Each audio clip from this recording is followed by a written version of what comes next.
RRB JEE के previous year question series के part 17 में आप सभी लोगों का स्वागत है। इस वीडियो का पीडीएफ आप लोग हमारे टेलीग्राम चैनल से प्राप्त कर सकते हैं। फर्स्ट क्वेश्चन है, the wave form given in the figure below is an example of. ये जो वेव फॉर्म दिया गया है हम लोग जानते हैं इस तरह के वेव फॉर्म को कहते हैं sawtooth wave. Option number D is correct option. Next question है, calculate the value of quality factor of a series RLC circuit having resistance, inductance and capacitance of 30 ohm 27 milli henry and 0.03 milli farad respectively. हम लोग जानते हैं जो हमारा quality factor होता है Q is equal to 1/R under root L/C। Series RLC circuit के लिए रेजिस्टेंस की वैल्यू है 30, 1/30 हो जाएगा। L/C है, L की वैल्यू 27 मिली हेनरी दिया हुआ है, इसको हेनरी में 25 मल्टीप्लाई 10⁻³ हेनरी कर दिया गया। C की वैल्यू दे रखा है 0.03 मिली फैरेड है, यहाँ से हो जाएगा 0.03 मल्टीप्लाई बाई 10⁻³ फैरेड है। इसको सॉल्व करेंगे तो हमारा जो वैल्यू आएगा Q is equal to 1, quality factor की वैल्यू 1 आएगी। तो option number B is correct option. Next question है, what is the bandwidth in kilo hertz of a series RLC circuit having resistance, inductance and capacitance. Resistance की value 80 ohm दे रखा है, inductance 2 milli henry है, इसको Henry में change कर दिया गया। कैपेसिटेंस दे रखा है मिली हेनरी में, इसको हेनरी में चेंज किया गया। जो बैंडविड्थ होती है हम लोग जानते हैं सीरीज आरएलसी सर्किट के लिए R/L।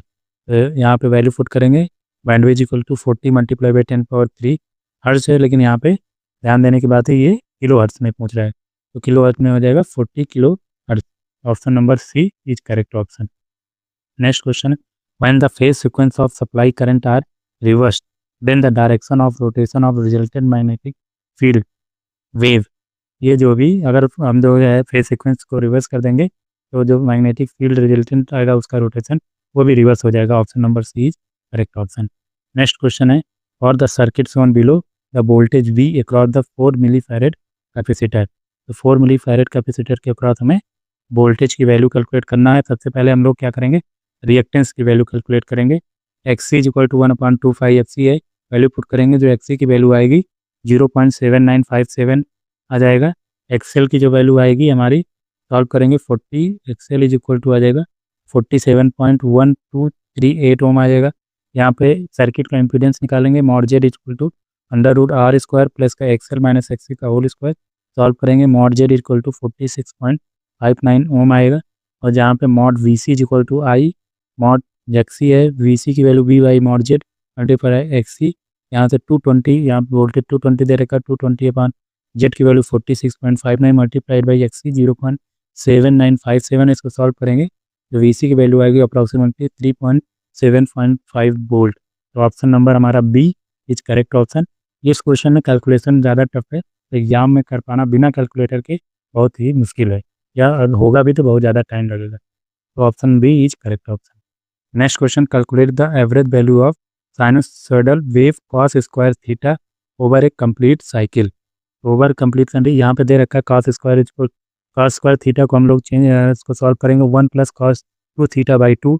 तो cos square theta is equal to 1/2 plus का 1/cos2 थीटा। तो हम लोग देखेंगे कि एक जो कंप्लीट साइकिल होती है, कंप्लीट साइकिल में जो एवरेज वैल्यू होती है साइनसॉइडल या कोसाइन की, ये एवरेज वैल्यू जो होगी दोनों का मिला के ये 0 हो जाता है।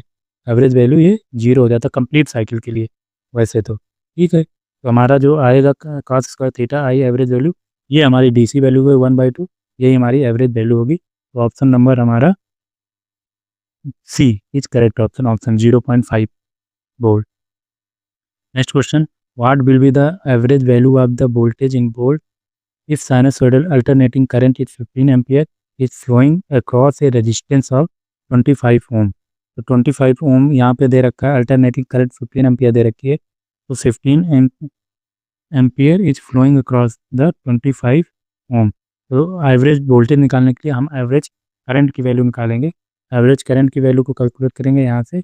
ये जो दिया हुआ है 15 एम्पियर दिया हुआ था, 15 एम्पियर हमने बोला है नॉर्मली अगर जब तक वो पीक नहीं मेंशन करता तो इस तरह के जो क्वेश्चन दिए होते हैं वो नॉर्मली RMS वैल्यू ही दिए होते हैं। अगर वो पीक बताया है या फिर RMS बताया तब तो वो लेके चलिए, नॉर्मल दिया हुआ है तो RMS ही मान के चलिए। तो यहाँ से IM इज इक्वल टू 15√2 हो जाएगा, I एवरेज 2IM/पाई, इसको सॉल्व करेंगे आएगा 13.5 ampere. V average equal to I average multiplied by I R 13.5 multiply by 25 ये आ जाएगा 337.5 के आ जाएगा वोल्ट के आसपास। तो ऑप्शन नंबर हमारा B, option B will be correct option. Next question है, in RLC series circuit during resonance the impedance will be. जो हमारा इम्पीडेंस होता है सीरीज रेजोनेंस सर्किट में वो मिनिमम होता है, option number B, Z is equal to R के बराबर होता है। प्योर रेजिस्टिव सर्किट हो जाती है सीरीज रेजोनेंस से। तो option B is correct option, ये मिनिमम जो होता है वैल्यू होती है। नेक्स्ट क्वेश्चन है, the average power consumed in purely inductive circuit. तो प्योरली इंडक्टिव सर्किट में कंप्लीट साइकिल में जो होता है ये हमारा option B, zero power consume करता है, वो कोई भी एक ही पावर कोई कंज्यूम नहीं करता है। Option B is correct option. Which of the following is correct definition of phasor. Phasor का डिफिनेशन पूछ रहा है, तो phasor a line which represent the magnitude and phase of alternating quantity. तो इसी को फेजर कहते हैं, option number C is correct option. Next question, a resistance and another circuit element is connected in series across a DC voltage V. DC voltage V. The voltage across second element is V initially and 0 after the time the other element is pure. तो हमारा कह रहा है कि initially उसके across जो voltage है जो वोल्टेज आ रहा है वो B आ रहा है और आफ्टर लॉन्ग टाइम वो 0 हो जा रहा है। तो इस तरीके का क्या होता है कैपेसिटर, ये हमारा होता है इंडक्टर, इसको कहते हैं inductor. Option number D is correct option. तो भाई इंडक्टेंस का अगर हम देखते हैं, अगर मान लेते हैं ये वोल्टेज DC है और ये आर है, ये रेजिस्टेंस है। अगर इनिशियल कंडीशन अगर 0 दी हुई है तो ऐट जैसे हम इसको स्विच को ऑन करेंगे, स्विच को ऑन करते हैं, आप ये मान के चलिए जैसे कि ये मान के चलिए ये ठीक है, ये हमने स्विच लगाया है और इसके पहले ये हमारा इंडक्टर है वो डिस्चार्ज है। अब इसको जैसे कनेक्ट करेंगे, डिस्चार्ज मतलब IL 0 माइनस जो हमारी है वो 0 है, मतलब इससे कोई भी प्रीवियस करंट नहीं फ्लो करेगी। तो जैसे इसको हम करेंगे IL 0 प्लस ऑन जैसे करेंगे उस पर भी 0 करंट फ्लो करेगी। 0 करंट फ्लो करेगी मतलब ये ओपन सर्किट की तरह बिहेव करेगा। ओपन सर्किट की तरह बिहेव करेगा तो BL के जो वोल्टेज हो कोई करंट फ्लो नहीं हो रही, तो BL के क्रॉस जो वोल्ट आएगा वो B आ जाएगा। और एट स्टडी स्टेट कंडीशन पे लंबे टाइम के लिए एज ये DC के लिए शॉर्ट सर्किट की तरह बिहेव करेगा। जो शॉर्ट सर्किट ये हमारा एट इनिशियली हो जाएगा और लॉन्ग टाइम के लिए VL इज इक्वल टू ये 0 हो जाएगा, मान लेते T is equal to infinite के लिए। ठीक है, तो option number D is correct option. Next question, a series RLC circuit resonates at 1 megahertz, resonance frequency दे रखी है frequency 1.1 megahertz, the circuit impedance will be. Resonance frequency 1 megahertz है। ये पूछ रहा है कि जो हमारी सीरीज सर्किट है वो किस तरह बिहेव करेगी फ्रीक्वेंसी 1.1 मेगाहर्ट्ज पे। यहाँ फ्रीक्वेंसी जो दे रखी हुई है ग्रेटर देन है रिजोनेंस फ्रीक्वेंसी के। तो रिजोनेंस हम जो जानते हैं सीरीज रिजोनेंस में RLC सर्किट में जो इम्पीडेंस आता है Z equal to R plus J XL minus का XC है। तो यहाँ की फ्रीक्वेंसी है F is greater than FR, resonance frequency से ज़्यादा है। तो यहाँ पे जो हमारा कैपेसिटिव रिएक्टेंस की जो वैल्यू होगी वो डोमिनेट करेगी in compare to capacitive reactance. XL is greater than XC होगा, तो हमारा जो सर्किट होगा वो इंडक्टिव सर्किट की तरह बिहेव करेगा। तो option number D is correct option.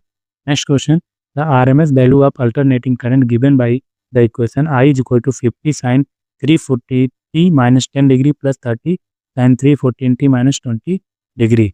तो RMS वैल्यू हमें कैलकुलेट करनी है। IRMS equal to IM1 by √2 का whole square plus IM2 by √2 का होल स्क्वायर। वैल्यू पुट करेंगे और इसको सॉल्व करेंगे तो आएगा √700 और इसको सॉल्व करेंगे 41.23 एम्पेयर के आसपास आएगा। तो option number A is correct option. Next question है, a series RLC circuit will have unity power factor if operated at frequency of resonance frequency FR is equal to 1/2 pi LC। Resonance frequency पे power factor हमारा unity होता है, pure resistive circuit की तरह behave करेगा। तो option number A is correct option.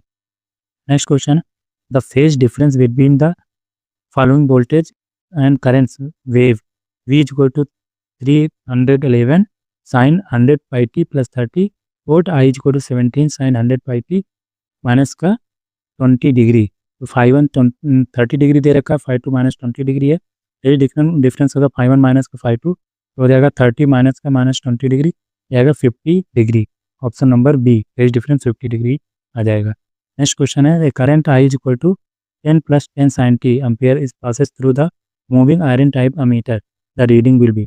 हम लोग जानते हैं जो मूविंग आयरन इंस्ट्रूमेंट होता है वो आरएमएस वैल्यू को कैलकुलेट करता है। तो I is equal to 10 + 10 sin t, RMS value निकालेंगे 10 स्क्वायर + 10/√2 का होल स्क्वायर, इसको सॉल्व करेंगे √150 ampere. Option number C is correct option.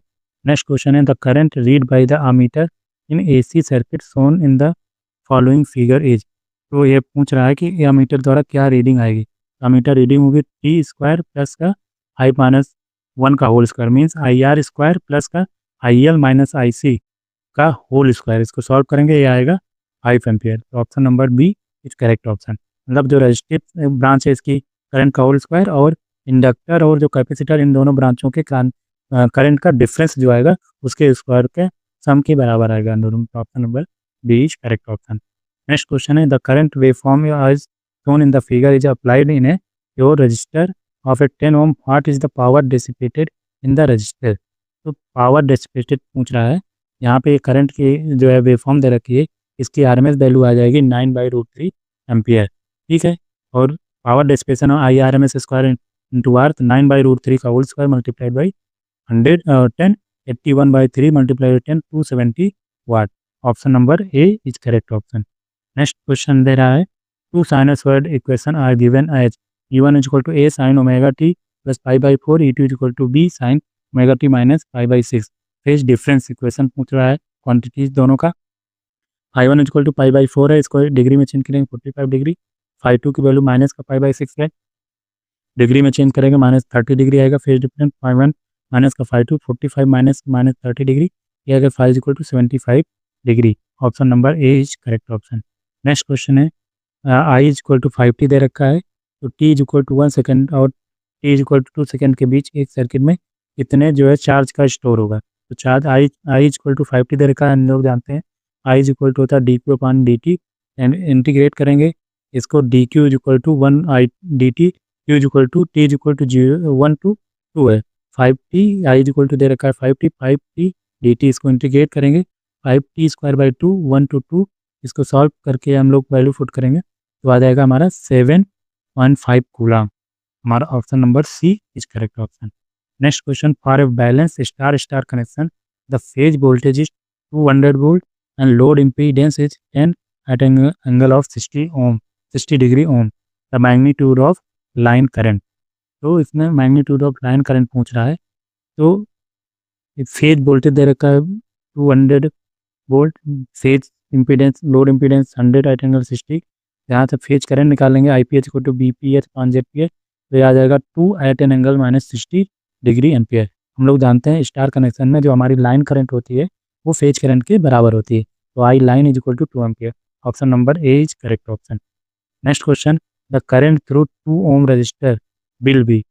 तो 2 ओम रजिस्टर के से जो करंट फ्लो करेगी 5 एम्पियर की करंट फ्लो करेगी, क्योंकि ये सीरीज में कनेक्टेड है, वो 5 एम्पियर का जो सोर्स है ये कनेक्टेड है, तो इसमें जो करंट फ्लो करेगी वो 5 एम्पियर की फ्लो करेगी। तो option number D is correct option, ठीक है। Next question, in A series RL circuit with supply voltage 5 volt, the voltage across resistance R is, ये 3 वोल्ट दिया रखा रेजिस्टेंस अक्रॉस, तो वोल्टेज अक्रॉस एल, VL की value निकालनी है कि भाई इंडक्टर के अक्रॉस जो वोल्टेज होगा वो क्या होगा। तो V इज इक्वल टू हो जाएगा √VR² प्लस VL², B की वैल्यू 5 है, √3² प्लस VL², इसको सॉल्व करेंगे VL बराबर 4 वोल्ट आ जाएगा। तो option number D is correct option.